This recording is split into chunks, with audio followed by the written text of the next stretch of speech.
Bismillahirrahmanirrahim. Assalamu alaykum, hürmetli görürmenler. İstiklal gündəlik xəbərlərimizi görüşlərini qarşılayırıq. Mən Abdullah Yalğun. Proqramımızda vətənimiz Şərq Türkistan və dünya gün tərtibindəki ən mühim xəbərlərini huzuruna sunumuz. Qənəmsiz diqqətinizlər ekranımız olsun. Xitay Şərq Türkistanı yeni tipdəki energiya saqlash bazasına aylandırmaqda.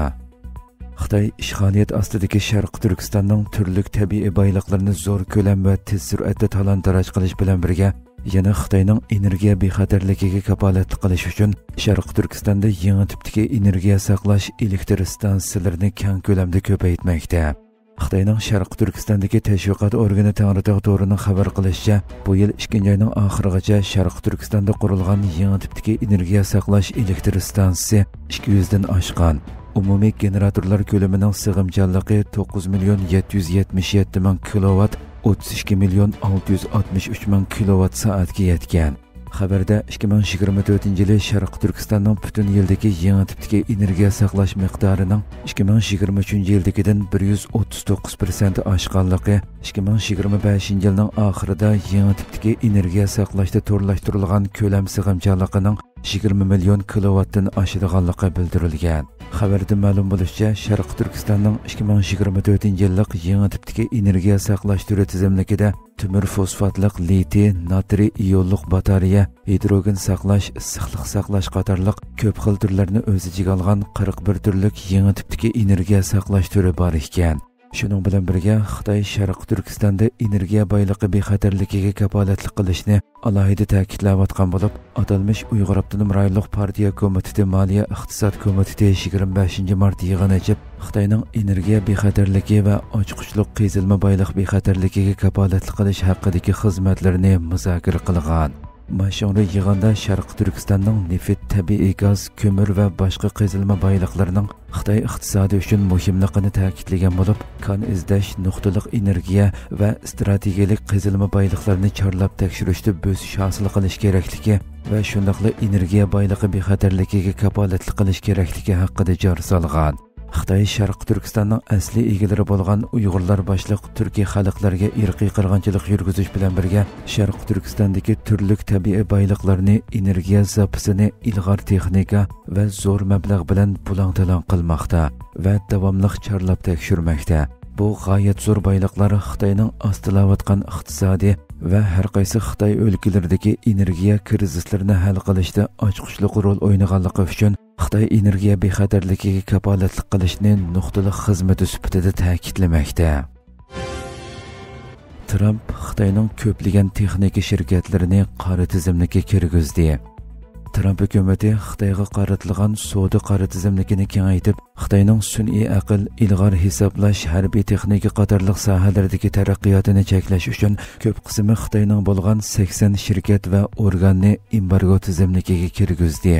New York vaqt gazetining 26 mart xabar qilishicha, Trump hukumatining bu tadbiri asosligi Xitoy shirkatlariga qaratilgan bo'lib, Nvidia, Intel va AMD shirkatlaridan Amerikaning o'zaklarini setib olgan cho'ng shirkatlarga zarba berishni maqsad qilgan. Bu tadbir yana Trump hukumati amaldorlari uzun vaqtdan buyon tanqidlab kelgan bo'shliqlarni to'ldiradigan bo'lib, bu bo'shliqlar Xitoy shirkatlarining Amerikaning cheklamasi ostida texnikalik taraqqiyotini davomlashtirishiga yo'l ochgan. Tizimdagi yangi qo'shilgan shirkatlardan Ningchang uchur sanoati shirkati New York vaqt gazetining 2024-yili ijro qilgan tekshirishining diqqat nuqtasi bo'lgan.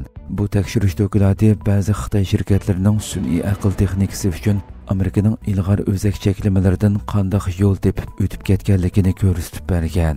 Ningchang shirkati Xitoydagi sun'iy aql uchun ishlatiladigan kompyuter mulozamatlari ishlab chiqaruvchilarining eng cho'nglaridan biri bo'lib, bu shirkat Shugong shirkatining bir to'p sobiq yuqori darajalik boshqaruvchilari tomonidan qurilgan. Shugong shirkati Xitoy armiyasini ilg'or hisoblash texnikasi bilan ta'minlab kelgan hamda Xitoyning Sharq Turkistonda Uyg'urlarni nazorat qilish uchun ishlatilgan sistemasini qurib chiqqan.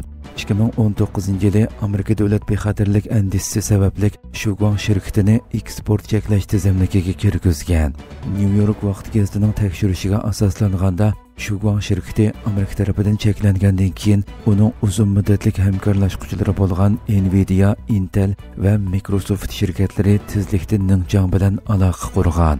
Erishilgan xotirlarga qaraganda Shuguang va Ningchang shirkatlari Xitoy Fanlar Akademiyasiga chetishliq ekan. Xitoy Fanlar Akademiyasi o'zak texnikasini taraqqiy qildirish tadqiqoti bilan shug'ullanadigan cho'ng tadqiqot organi bo'lib, Amerika hukumatı davlat bexatarligi sababidan uning ba'zi xizmatchilariga jazo yurgizgan. Ningchang shirkati ilgari davlat mudofaa tajribaxonasi bor universitetlarga armiya bilan hamkorlashgan tor bexatarlik shirkatlariga mulozimatlar setib bergan. Mutaxassislarning bildirishicha, odatda jazo tizimligi shirkatlarning rasmiy ismi va adresiga asosan ijro qilingancha, shirkatlar turli usullar bilan jazo tadbiridan osonlik qechib qutula oladi ekan. Trump hukumati seshanba kuni e'lon qilgan tizimlikda 54 Xitoy shirkati va organi bor bo'lib, undan boshqa Iran, Pokiston, Janubiy Afrika, Arab Birlashma Xalifaligi va Tayvan qatorliq davlatlardagi 20 dan ortiq shirkat va organ bor ekan. Amerika yangi Suriya hukumatiga shart qo'ydi. Amerika jazo tadbirlarini bekor qilishning sharti sifatida yangi Suriya hukumatiga bir qator talablarni o'tirg'i qo'ydi.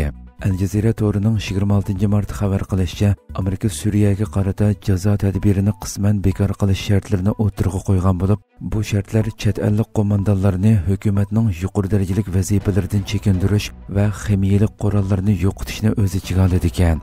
Suriya hukumati bundan ilgari Uyg'ur, Turk va Iordaniyalik qo'mondonlarni mudofaa ministrligida o'xshamagan vazifalarga qo'ygan edi.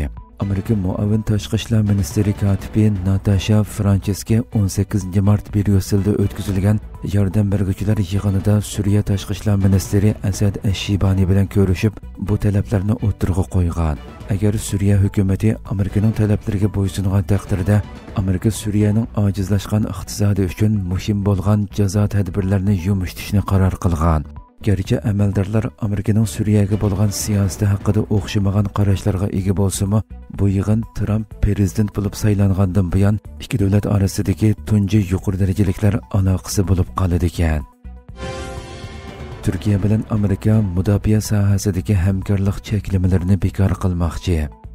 Turkiya bilan Amerika Washingtonda suhbat o'tkazib, mudofaa sanoati sohasidagi hamkorlik cheklamalarini bekor qilishga tayyor ekanligini bildirdi. Turkiya tashqi ishlar ministri Hakan Fidan 25 mart Washingtondagi 2 kunlik ziyoratini boshlagan.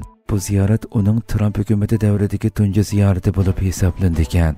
Turkiya tashqi ishlar ministrligidagi bir manbaning bildirishicha, Turkiya tashqi ishlar ministri Hakan Fidan bilan Amerika tashqi ishlar ministri Marco Rubioning uchrashishida ikki taraf mudofaa sanoati sohasidagi hamkorlik to'salg'ularini elib tashlash jihatdagi siyosiy irodalarini ochiq ifodalagan. Bundan tashqari davlatlar orasida kelgusidagi yuqori darajalik ziyoratlar to'g'risida fikr almashtirgan. Navbatda Hakan Fidanning Turkiyaga qarshi yurgizilgan jazo tadbirlarini bekor qildirish va davlatning F-35 harbiy aeroplan programmasiga qayta qabul qilinishini talab qilishi kutilmoqda ekan. Fidanning ziyorati Turkiya Trumpning ikkinchi qatimliq prezidentligi mezgilida Amerika bilan bo'lgan munosabatni ilgari surishning yo'llarini izlayotgan paytga to'g'ri kelgan.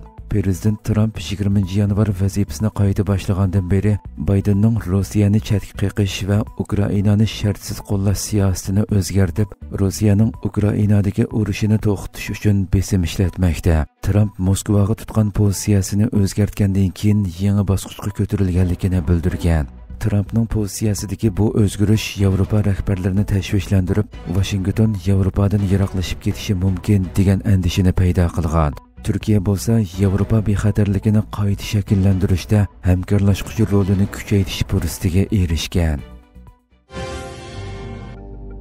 Hurmatli ko'ruvchilarimiz, shunday qilib bugungi xabarlarimiz mush yerda oxirlashdi.